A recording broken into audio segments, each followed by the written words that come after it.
Hello friends, आज हम पढ़ेंगे बौद्ध शिक्षा। तो आइए स्टार्ट करते हैं हमारा आज का वीडियो।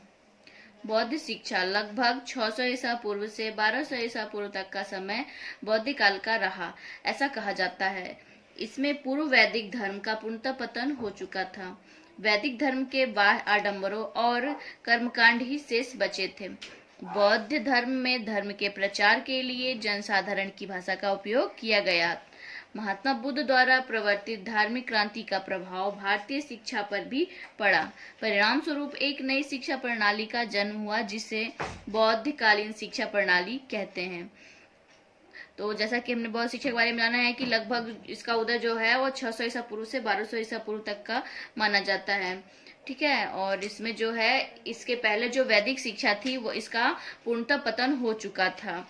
मतलब जो बौद्ध शिक्षा थी उससे पहले जो वैदिक शिक्षा थी उसका पूर्णतः पतन हो चुका था। केवल वैदिक शिक्षा की केवल बाह्य आडंबर और कर्मकांड ही शेष बचे हुए थे।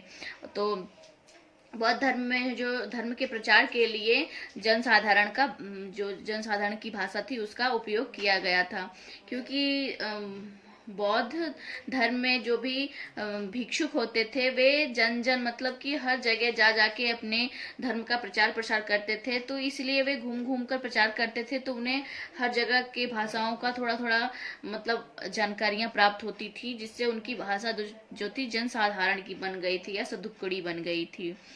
ठीक है, तो इसके परिणाम स्वरूप क्या हुआ, एक नई शिक्षा प्रणाली का जन्म हुआ, जिसे बौद्धकालीन शिक्षा प्रणाली कहा गया। तो बौद्ध शिक्षा प्रणाली को भी दो भागों में व्यवस्थित किया गया या बांटा गया। जैसा कि हम जानते हैं कि शिक्षा प्रणालियां दो भागों में बांटी जाती हैं लगभग। पहला प्रारंभिक शिक्षा, दूसरा उच्च शिक्षा।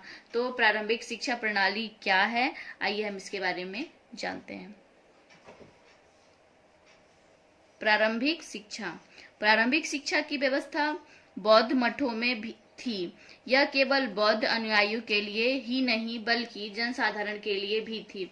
आपका धर्म कोई भी हो, आप बौद्ध धर्म में प्रारंभिक शिक्षा प्राप्त कर सकते थे। प्रारंभिक शिक्षा पहले धार्मिक थी, सिर्फ धर्म की शिक्षा दी जाती थी, लेकिन बाद में थोड़ी धर्म से अलग भी शिक्षाएं दी जाती थी, जो धर्म से हटके था। बौद्ध मठों में प्रवेश के लिए उस समय बौद्ध धर्म में प्रव्रजन संस्कार होता था, तब मठों में प्रवेश होता था। इसके लिए माता पिता की अनुमति आवश्यक होती थी।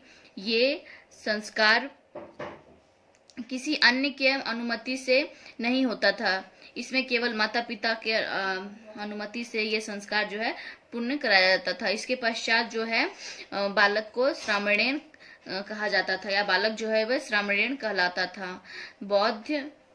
बौद्ध शिक्षा प्राप्त करने का अधिकार समाज के सभी वर्ग को था, केवल चंडाल ही इस शिक्षा को ग्रहण नहीं कर सकते थे। प्रारंभिक शिक्षा प्रारंभ होने की आयु 6 वर्ष थी, जो प्रव्रजन संस्कार की आयु थी वह,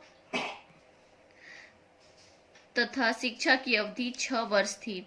प्रारंभिक शिक्षा का पाठ्यक्रम बालकों को प्रथम 6 माह में सिद्धिरस्तु नामक की बाल पोथी पढ़ाई जाती थी। बालकों को 6 माह के पश्चात 5 विद्याओं की शिक्षा दी जाती थी: शब्द विद्या, तर्क विद्या, चिकित्सा विद्या, अध्यात्म विद्या और शिल्प कला विद्या थी।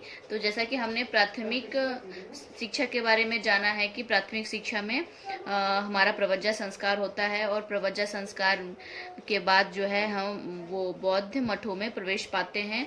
तत्पश्चात प्रारंभिक शिक्षा संपन्न होता है। तो प्रव्रजन संस्कार क्या है ये हम जानेंगे अगले वीडियो में।